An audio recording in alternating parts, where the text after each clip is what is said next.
Hi everyone, today we're going to be talking about analyzing graphs of a polynomial and then a little later in the lesson the fundamental theorem of algebra. So let's go ahead and get started.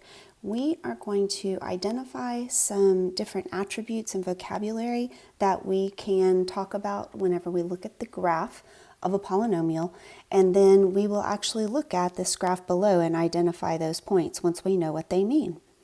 So the first thing is y-intercept, and you guys should be pretty familiar with this. You've been talking about y-intercepts since probably 7th or 8th grade. So our y-intercept is where the graph crosses the y-axis. And that point can either be written as y equals some number, or it can be written as an ordered pair with a 0 for the x value and that number where it crosses the y-axis for the y value. So let's go ahead and look at our graph and identify the y-intercept.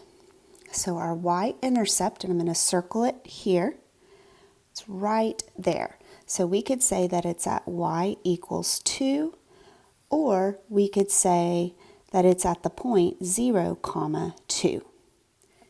Now let's look at x-intercepts, and that is where the graph crosses the, well, you guessed it, x-axis.